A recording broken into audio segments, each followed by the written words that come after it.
Hello दोस्तों, स्वागत है आज सभी लोगों का इस नए सेशन में। तो आज हम बात करेंगे, आज हम ऐसी पावर के बारे में बात करेंगे जो आप सभी बचपन से सोचते आए हैं कि हम लोगों को ऐसी पावर मिल जानी चाहिए या हमें हमारे पास भी ऐसी पावर होनी चाहिए। देखिए, कुदरत जिसे हम ईश्वर, प्रभु, खुदा या गॉड के नाम से या प्रकृति के नाम से भी जानते हैं, तो ये इसका जो छत्र छाया है हम लोगों के ऊपर सदा बनी रही है और बनी रहेगी। तो जब हम लोग छोटे होते हैं तो हम लोग टीवी सीरियल मूवीज में देखते हैं कि हम लोगों के पास भी काश ऐसी पावर होती कि हम लोग भी उड़ जाया करते, हम लोग गायब हो जाया करते, हम लोग जो है सेकंडों में कई सैकड़ों किलोमीटर जो है स्पीड में दौड़ जाते या उड़ जाते, डिसअपियर हो जाते। ऐसी पावर के बारे में हम लोग इमेजिनेशन करते रहते हैं। लेकिन नेचर हमारी इस बात को, क्योंकि जब बचपन में छोटा सा बच्चा इस कामना को लिए अपने कदमों को बढ़ाता है तो नेचर भी उसकी चलती हुई ठुमकती हुई जो है चाल को देखते हुए आनंदित होते हुए उसकी सारी मनोकामनाओं को पूर्ण करने का भरसक प्रयास करती है।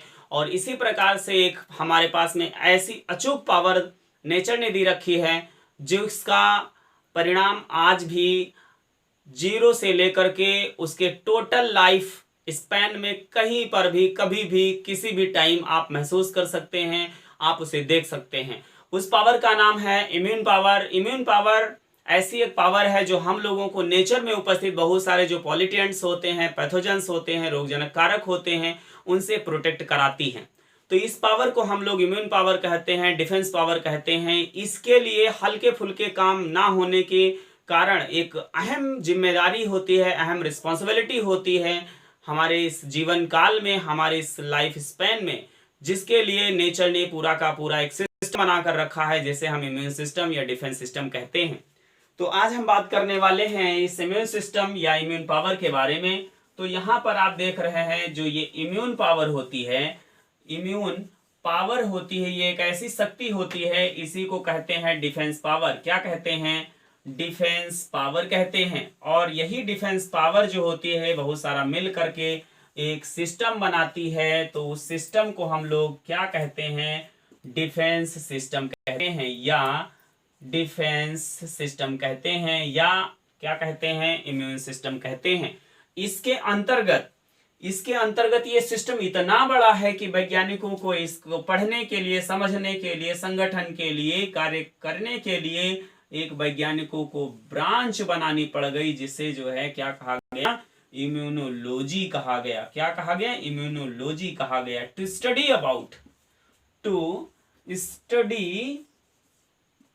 ऑफ कह सकते हैं immune, to study of immune power.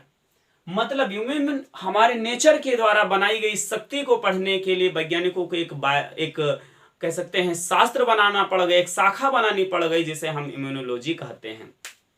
अब हम बात करते हैं कैसे हम जाने। देखिए, आपने एड्स का नाम सुना होगा। AIDS is STD disease. STD disease जो हमारी होती है सेक्सुअल ट्रांसमिटेड डिसीज होती है। और ये एड्स हमारा एक कोई रोग नहीं है, एड्स हमारा कोई रोग नहीं बल्कि एक रोगों का भंडार है। क्योंकि ये किसी प्रकार से है तो एक छोटी सी कहानी के माध्यम से समझते हैं। देखिए, आप सभी जानते हैं नेचर के द्वारा, प्रकृति के द्वारा, ईश्वर के द्वारा दिया गया हमारा शरीर एक खजाने से कम नहीं है। इसमें लाखों करोड़ों अरबों की संपत्ति है। ठीक उसी प्रकार से जैसे एक साम्राज्य में राज्य कर रहा राजा का महल, जो राजमहल होगा, उसमें बहुत सारी संपत्ति है। लेकिन वहां पर क्या होगा? जो हमारा इम्यून पावर है उस राज्य का राजा है। यानी कि जो हमारा शरीर है वो एक राजमहल है, और उस राजमहल पर राज्य करने वाला राजा यानी कि हमारा डिफेंस पावर है। और डिफेंस पावर को अगर कोई पैथोजन या कोई फैक्टर मार देता है, मान लीजिए कोई राजा है, शिकार करने के लिए चला जाता है और वो रास्ते में मार दिया जाता है, तो यहाँ पर क्या होगा? उसका सैन्य बल क्या होगा? उसका सैन्य बल हमारी WBC first line and second line जो है डिफेंस सिस्टम बनाने वाली रक्षा पंक्ति होती हैं।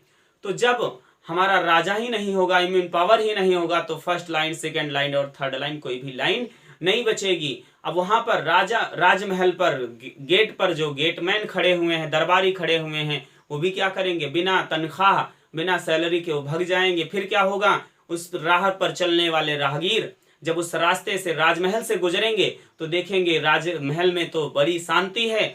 उसमें फिर क्या होगा, मान लीजिए एक व्यक्ति मतलब जो राहगीर था, यानी कि हमारे शरीर में डिफेंस पावर नहीं, तो हमारे आसपास के चलने वाले जो बैक्टीरिया होंगे, जो विषाणु होंगे, जो कवक होंगे, वो हमारे शरीर में झांकेंगे और देखेंगे। जिस प्रकार से राजमहल में देखे कि कोई सैन्य बल नहीं, कोई राजा नहीं, राज्य करने वाला नहीं, तो चुपके से वो क्या करेगा, एंट्री करेगा और फिर देखेगा कुछ वहां पर कोई मौजूद नहीं है, तो सबसे पहले वो क्या करेगा, बहुत बहुमूल्य कीमती चीजों को उठाएगा और वहां से ले भाग खड़ा होगा। ठीक उसी प्रकार से हमारे भी शरीर में कोई भी पैथोजन आएगा, देखेगा वहां पर कोई डिफेंस पावर ही नहीं है, कोई डिफेंस ही सिस्टम नहीं है, तो हमारे शरीर में आकर के वो क्या करेगा, कब्जा कर लेगा। और कब्जा जब करेगा तो फिर क्या होगा, जब ये कब्जा करेगा यहाँ पर से कुछ चीजों को ले जाएगा, तो देखें राजमहल से अगर कोई व्यक्ति ले जाता है, मान लीजिए हीरे जवाहरात ले गया, तो दूसरा व्यक्ति देखेगा, क्योंकि जो पहला ले जा रहा है वो बहुत अमीर होता चला जाएगा, दूसरा भी देखेगा कहाँ से ला रहे हैं भैया, तो उसके पीछे पीछे लग जाएगा। फिर क्या होगा, दूसरे दिन 2 व्यक्ति, तीसरे दिन 3 व्यक्ति, चौथे दिन 4 व्यक्ति, धीरे धीरे वहां के जो खजाना होगा वो खाली हो जाएगा। फिर ये इसी तरह से सीरियल बढ़ते बढ़ते बढ़ते 30 दिन में क्या होगा, वहां पर बहुत सारी बहुकीमती चीजें, जैसे वहां का सिंहासन, वहां की कुर्सियां, वहां के राज दरबार में बहुत कीमती वस्तुएं वहां की उठ जाएंगी। एक स्थिति ऐसी आएगी, सिर्फ राजमहल बचेगा, सिर्फ दीवारें बचेंगी, लेकिन कुछ दिनों के बाद भी क्या होगा कि वहां की ईंटें भी खुदना शुरू हो जाएंगी और कुछ दिनों के बाद हमें सिर्फ वहां पर मैदान दिख जाएगा, क्योंकि मनुष्य जो होगा वहां की सारी चीजों को देख देख के वहां पर ढोता हुआ अपने घर ले आएगा। ठीक इसी प्रकार से जो पैथोजेंस हैं, जो वहां पर ढोने वाले व्यक्ति थे, वो हमारे शरीर में आने वाले पैथोजेंस हैं और वो शरीर को हमारे तब तक नष्ट कर देंगे जब तक हमारे शरीर में कोई डिफेंस पावर नहीं होगी, और वो तब तक नष्ट करते रहेंगे जब तक हमारा शरीर रहेगा। इसीलिए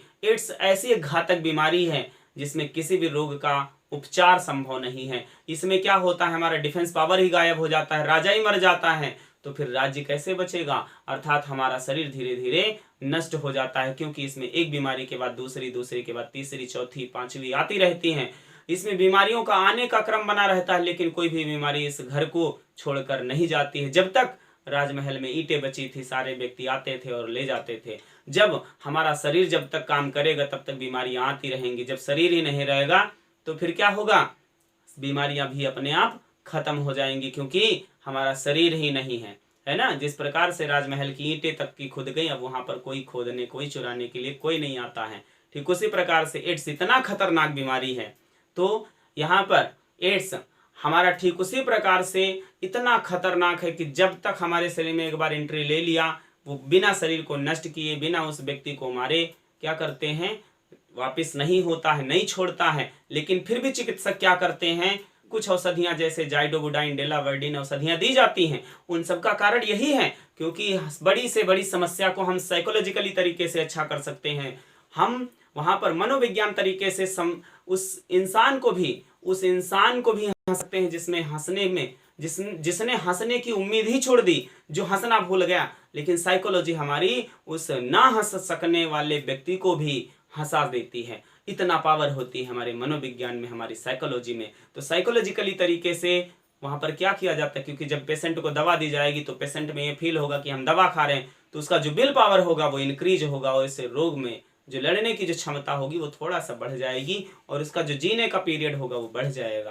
तो इस प्रकार से कौन सी समस्या में कौन सा साइकोलॉजिकली तरीका अपनाएं, आपको जानना है तो आप कमेंट करिए। हम फिर मिलेंगे साइकोलॉजिकली फैक्ट के साथ, तब तक के लिए बाय बाय।